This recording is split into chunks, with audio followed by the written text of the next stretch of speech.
దేవుని నామమునకు మహిమ కలుగునుగాక. మీకు నా ఉదయకాలపు శుభములు తెలియజేస్తూ ఉన్నాను. మార్చి 13వ తేదీ 2026 సంవత్సరము శుక్రవారము. ఈరోజు వాక్యము అపోస్తులైన పౌలు ఫిలిప్పీలకు రాసిన పత్రిక 2వ అధ్యాయము 6వ వచనము. ఆయన దేవుని స్వరూపము కలిగిన వాడై ఉండి దేవునితో సమానముగా ఉండుట విడిచిపెట్టకూడని భాగ్యమని ఎంచుకొనలేదు. దేవుడి వాక్యము ద్వారా నేడు మనతో మాట్లాడి మనము ప్రభువు నిమిత్తము, ప్రభువు కొరకు, ఆయనిచ్చు నిత్య జీవము కొరకు ప్రయాసపడే కృప దేవుడు మనలో ప్రతి ఒక్కరికి దయచేయునుగాక. ఆమేన్. ఈ వచనాన్ని చదువుతూ ఉన్నప్పుడు అపోస్తులైన పౌలు ప్రభు అయిన యేసు క్రీస్తు వారి యొక్క త్యాగమును, మానవుల కొరకు ఆయన సమర్పణను ఇక్కడ వివరిస్తూ ఉన్నారు.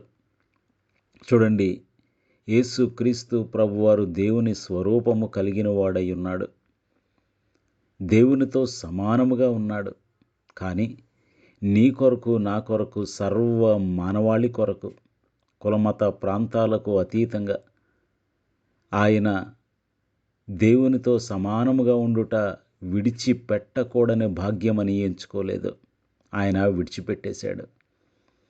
ఎంత అద్భుతమైన ప్రేమ ఇది! మానవ దేహము ఎంత ఇబ్బందికరమైనది! ఒకరోజు స్నానం చేయకపోతే భరించలేరు. కొంచెం ఒక పూట భోజనము లేకపోతే నీరసిల్లిపోతుంది. కొన్ని గంటలు నీరు సేవించకపోతే, త్రాగకపోతే ఎంత ఇబ్బంది! ఒక్క రాత్రి నిద్రపోకపోతే ఎంత శ్రమ! దానిని ఎప్పుడూ కాపాడుకుంటూ ఉండాలి. అది ఎంత కాంప్లికేటెడ్గా ఉంటుంది. ఒక్కసారి పరలోక రాజ్యంలో ఉన్న సంతోషముతో పోలిస్తే మానవ శరీరము ఎంత ఇబ్బందికరమైనది, లోకము ఎంత బాధాకరమైనది.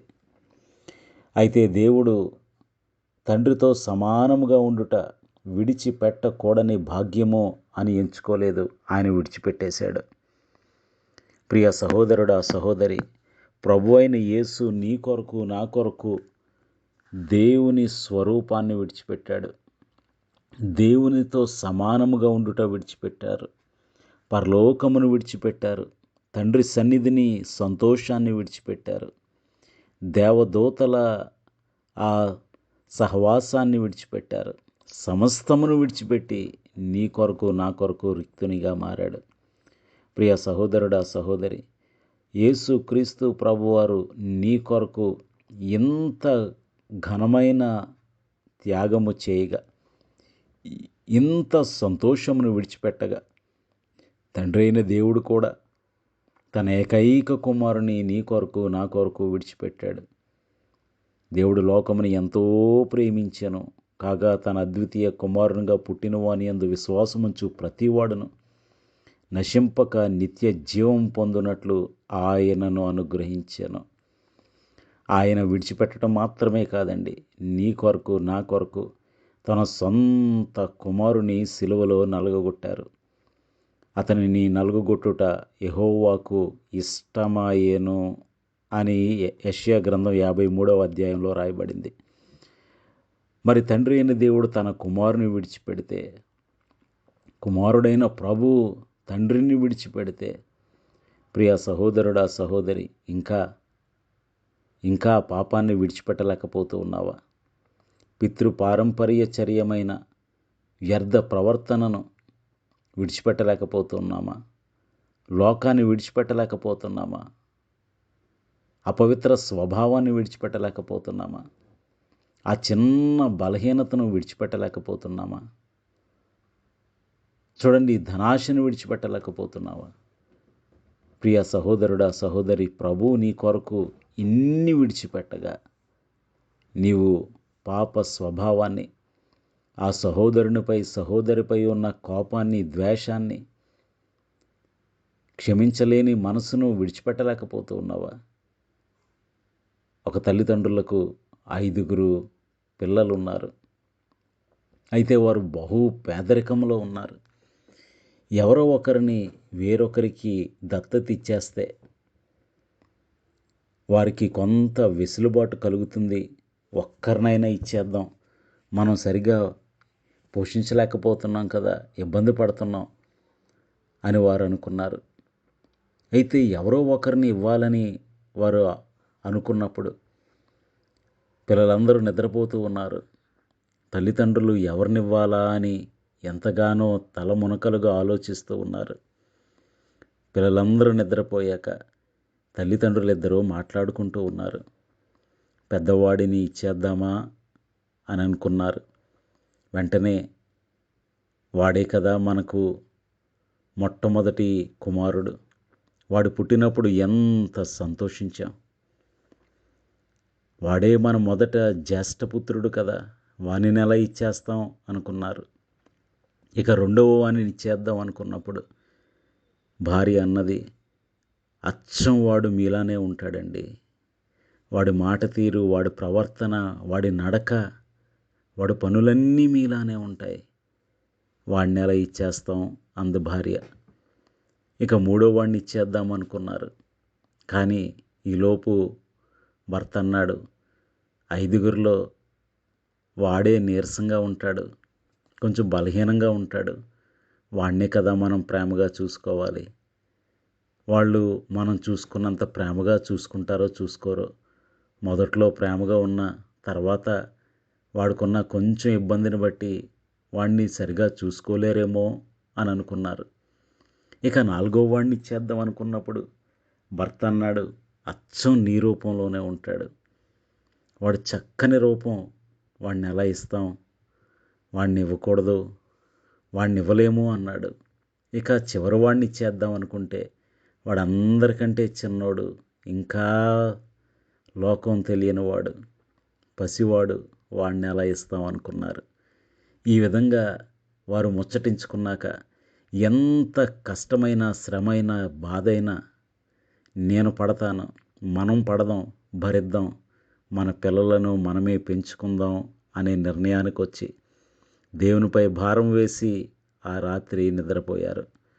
ప్రియ సహోదరుడా, సహోదరి, 5 పిల్లలున్న తల్లిదండ్రులే ఇలా ఒక్క కుమారుణ్ణి వదులుకోవటానికి ఇష్టపడినప్పుడు తండ్రి అయిన దేవుడు నీ కొరకు, నా కొరకు తన సొంత కుమారుని, ఏకైక కుమారుని, అద్వితీయ కుమారుని మన కొరకు విడిచిపెట్టడం మాత్రమే కాదు, సిలువలో నలగగొట్టడానికి ఆయన ఇష్టపడ్డాడు. ఆయన చేతిని విడిచిపెట్టాడు. అందుకనే నా తండ్రి, నా తండ్రి, నన్నేల చేయి విడిచితివి, నా దేవా, నా దేవా, నన్నేల చేయి విడిచితివి అని ప్రభు అయిన యేసు సిలువలో ఆర్తనాదము చేశారు.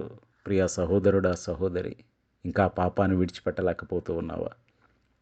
చూడండి, పేతురు అంటూ ఉన్నాడు, మత్తయి సువార్త 19:27, మార్కు 10:28, లూకా 18:28లో పేతురు మాట్లాడిన మాటలు స్పష్టంగా రాయబడ్డాయి. ఏమంటున్నాడో తెలుసా? ఇదిగో మేము సమస్తమును విడిచిపెట్టి నిన్ను వెంబడించితమని ఆయనతో చెప్పసాగాడు. ఎంత గొప్ప సమర్పణ పేతురుది. పేతురు ప్రభు కొరకు సమస్తమును విడిచిపెట్టగా, అందుకనే పేతురును ప్రభు ఎన్నుకున్నాడు. ఎంత గొప్పగా ఎన్నుకున్నాడంటే, ఎంత అద్భుతమైన పరిస్థితిని పేతురికి ఇచ్చాడంటే, అతని నడికట్లు తగిలితే స్వస్థత, ఎంత గొప్ప పరిచర్య, భూలోకమును తలక్రిందులు చేయువారయ్యారు. ఆయనతో సహించిన వారమైతే ఆయనతో పాటు ఏలుదుము అని వాక్యం సెలవిస్తుంది. మరి ఆయన కొరకు ప్రియ సహోదరుడా, సహోదరి, నీవేం విడిచిపెడుతూ ఉన్నావు? నీ పాపపు స్వభావాన్ని, నీ కోపాన్ని విడిచిపెట్టలేకపోతున్నావా? ఆదివారం కనీసం ఒక 2-3 గంటలు ప్రభు కొరకు నీ ఫోన్ని, నీ పనులను, నీ ఉద్యోగమును విడిచిపెట్టలేకపోతున్నావా?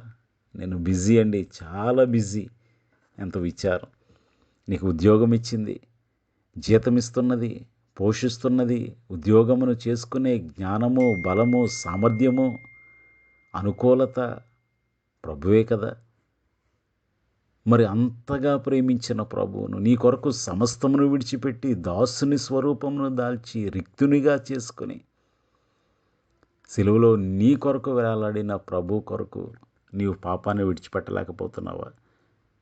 చూడండి, ప్రతి దినము అదే కొండతో నీళ్లు తెచ్చుకొని ఆ కొండలోని నీళ్లు త్రాగుచూ ఆమె ఆ సమరయ స్త్రీ బ్రతుకుతూ ఉండేది.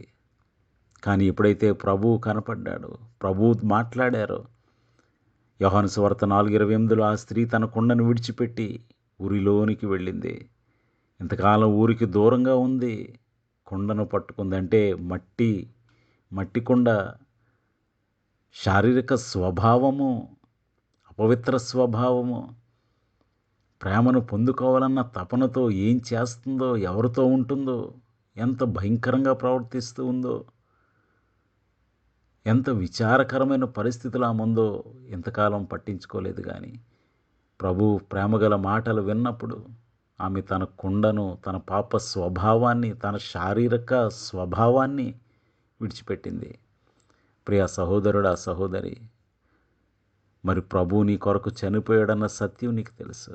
సమస్తమును అనుగ్రహించుచున్నాడన్న సత్యం నీకు తెలుసు. నీ పిల్లలను, నీ కుటుంబాన్ని ప్రేమించి, పోషించి, సంరక్షించి క్షమమిస్తున్నాడని నీకు తెలుసు. అయినా పాపాన్ని, పాప స్వభావాన్ని, ఇతరులపై ఉన్న కోపాన్ని, ద్వేషాన్ని, అసూయను విడిచిపెట్టలేకపోతున్నావా? ప్రభువు చూడు, సిలువలో ఉన్న ప్రభువును చూడు. ఆయన ఎంత వేదన పడ్డాడో ఒక్కసారి ఆలోచించు.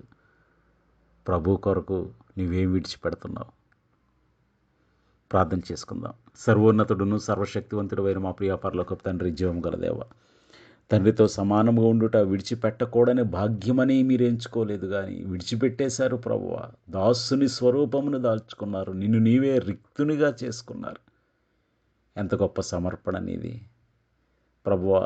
ఇంత చారిత్రక సత్యమును ఎరిగిన వారయ్యుండు కూడా ప్రభువా, పాపాన్ని, పాప స్వభావాన్ని, లోకాశ, శరీరాశ, నేత్రాశలను, జీవపు డంబమును, ప్రభువా, సహోదరునిపై ఉన్న కోపాన్ని, ద్వేషాన్ని, అసూయను ప్రభువా విడిచిపెట్టలేకపోతున్నారు, క్షమించలేకపోతున్నారు. ఎంత విచారం ప్రభువా. ఈ దినమైన హృదయమందు గురచ్చబడిన వారే సమస్తమును ప్రభువా, పాపాన్ని, ద్వేషాన్ని, అపవిత్రతను, అసహ్య కార్యములను ప్రభువా, ఆ మద్యపాన ఆసక్తిని, ధూమపానాన్ని, శరీరమునకు చేటు చేసే వాటిని, సంబంధ బాంధవ్యాలను దెబ్బతీసే వాటిని ప్రభువా, నీకు దూరం చేసే వాటిని విడిచిపెట్టే జ్ఞానము, ఆత్మీయ పరిణితి, స్థిరమైన విశ్వాసము, భక్తి జీవితము ప్రభువా, ఈ వాక్యం వినుచున్న ప్రతి ఒక్కరికి దయచేయండి. నీ కృపతో మమ్మలను జ్ఞాపకం చేసుకోండి ప్రభువా. ఈ రోజంతా నీ కృపా కాపుదల, కనికరము, కటాక్షము మాతో ఉంచండి. పరీక్షలు రాయించిన పిల్లలకు జ్ఞానము దయచేయండి. సిద్ధపడుతున్న వారికి మంచి సిద్ధపాటు దయచేయండి. నీ కృపలతో ప్రతి ఒక్కరిని నింపి నడిపించి ఆశీర్వదించమని యేసునామములో స్తుతించి వినయముగా వేడుకొనుచున్నాము తండ్రి, ఆమేన్. మీ అందరికి నా వందనములు. ప్రభు పరిచర్యలో మీ సహోదరుడు దిలీప్ బాబు.